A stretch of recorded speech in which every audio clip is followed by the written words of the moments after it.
Everybody, it's Charles, your hobby hero, and today I have got another cleaning and pressing video for you. Before we get started though, make sure you hit that subscribe button down in the bottom corner. I do appreciate it. I put out regular content about the hobbies that I love the most. Now today we're going to be working on an X-Men 107. Now if you're not familiar, this book is the first appearance of the Starjammers. It's also the first appearance of Gladiator. If you grew up in the 90s, you know who this X-Men character is. Kind of like a watered down version of Superman. I was a huge fan of this guy back in the 90s and excited to work on this book today. Now the big problem with this book, it's actually a pretty solid condition. However, it's got a really bad dust shadow on the book. If you're not familiar with what a dust shadow is, we'll look at what it looks like on the book, but what it is actually when dust sits on a book for so long, it will actually impregnate the fibers of the pages and stain the pages the color of that dust. So you see it on a lot of older books that were not bagged and boarded, that just kind of sat in a collection somewhere for an undefined amount of time. It sat there so long that the dust actually worked its way inside the paper since it was undisturbed. So up until these processes came out, almost impossible to get rid of this, but we're going to see what we can do with this one. And without further ado, let's go ahead and jump on in. Alright guys, so here we have X-Men number 107. This one is not slabbed, so we don't have to worry about cracking it open. We just get to pull it out of the bag and the board. Great cover, not a book you see a whole lot of, but surprisingly fairly valuable in high grades, which I'm hoping we can get this one back to. Now as you can see, top edge there, you got a little bit of the dust shadow visible on the front cover. As we open it up, you're going to see a lot more dust shadow all the way around the edge of the interior cover. I'm just going to check for the interior pages. Now I elect not to whiten the interior pages. It definitely could have benefited from that. For this particular book, it just was not worth the extra time to get the white pages. The dust shadow was not overly present on the interior pages, so I wasn't super worried about it. Got our backing board in the center there. Again, you can see back cover. Back cover is probably the worst there. You can see how dark it is in that top corner there. And then the bottom left-hand corner there, it's super dark as well. We are going to dry clean the book first. Again, you always want to dry clean, just to remove anything off the surface. We've got a 65-pound piece of paper there to support the cover while we work on it. We're just going to start with a regular cotton makeup round and just work from the center to the edges. Not going to be a super dirty book, but you just never know what you're going to get. I have found like old stickers and adhesives stuck on there that you couldn't really see, but you could feel the difference on there. So never skip the dry cleaning. Maybe on a brand new off the shelf book, but I would still just wipe it down just to make sure there's nothing on there. From there, we're going to use our Absorine sponge. Again, just to help pull up any dirt off the surface of the book before we start treating the book. We don't want to be treating the dirt. We want to just treat the paper fibers that are on the book. Again, not a very dirty book. I'm pretty sure it had been cleaned and pressed prior to this. It didn't have really any super pressable, obvious defects. There's a crease on the spine on the front cover that we make a slight improvement to through pressing, but nothing significant. So from here we move on to our artist's eraser. Again, this is not going to erase any of this staining, but there are some just little dirt spots that are on here that we want to make sure that we get up. So a lot of these treatments won't do much for surface dirt. Not a ton that we have to do on the eraser this time. Most of it, like I said, looked like it had been cleaned and pressed prior to me even getting it. So from here, we're going to move on to our heat overlay press. We're basically going to put a regular piece of copy paper soaked in hydrogen peroxide directly on the back of the book. Now you will notice I am doing something slightly different here. I am using a buffer page between the front and back covers. I have had some books, while it's not damaged anything, where they have been particularly sticky between the back page and the front cover after this process. So I just put the buffer page in there just to reduce the chances of anything happening.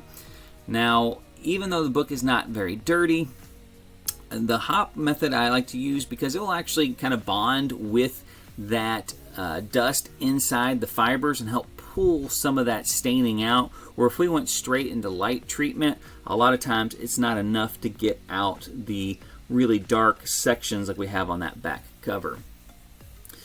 So you're not going to be able to see it real well on the video. It's much more visible in person. It's definitely much more visible once the sheet has completely dried out. There's still a little damp here, but as I remove this sheet here, you're going to be able to see a little faint brown lines where the dust shadow was the heaviest on the outside of it. And while the change may not be significant right now, it has lightened considerably on the back already. Now we're going to redo this on the outside. I do flip from front to back to help control the amount of moisture that is going through the book rather than repeatedly treating a back cover and repeatedly treating a front cover. I try to alternate between front and back to help minimize any damage that might come from the moisture. Same, putting that overlay right on top of the book, making sure that we get all of the air bubbles out, get a nice smooth grasp on the comic book cover. So you won't want to do this with like a really crinkled comic book. Press it first, get it flat enough to stick.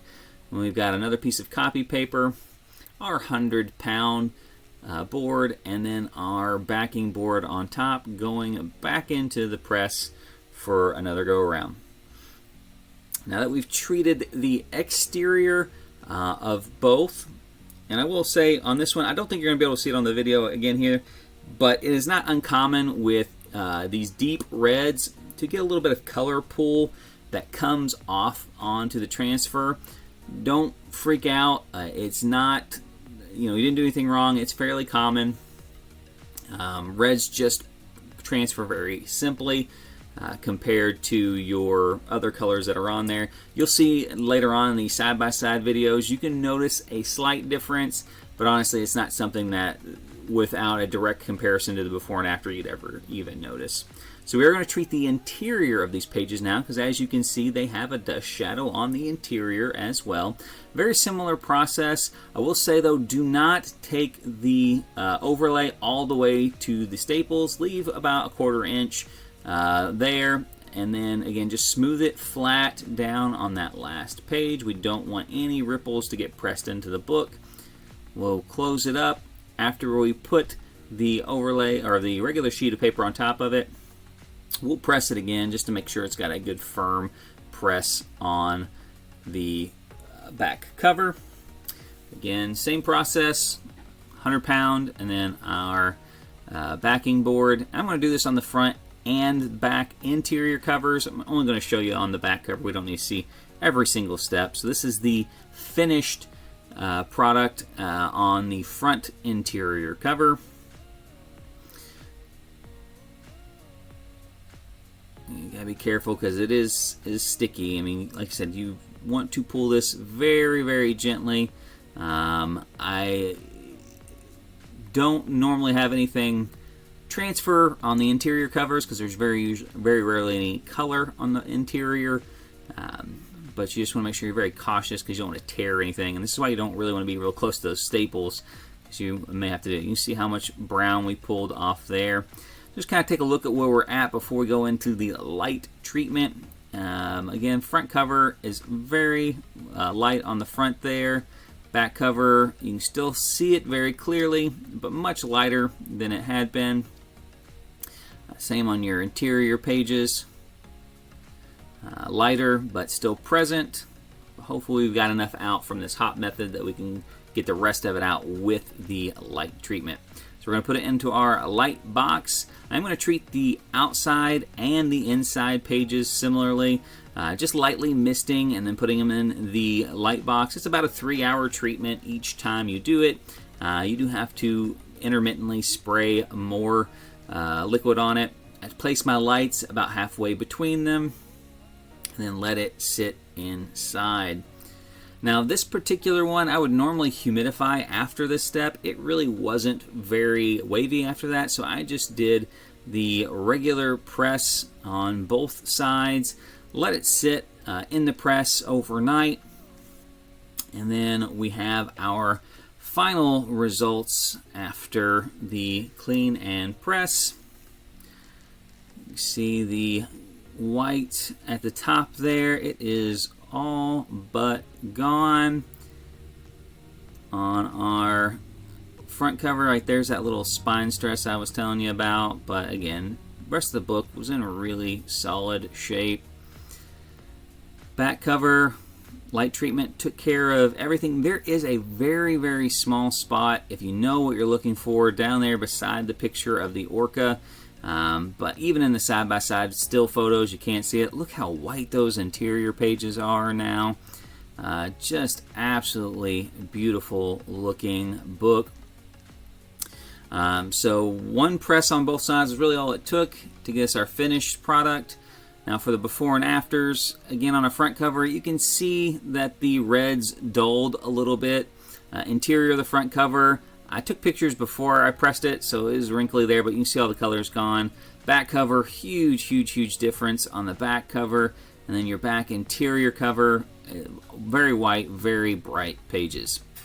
So there you have it. Let me know what you think of the finished product down in the comment section below. A lot of these books do come back in future videos graded, so if you are interested in seeing what those results are, make sure you hit that subscribe button down in the bottom corner and hit that notifications bell.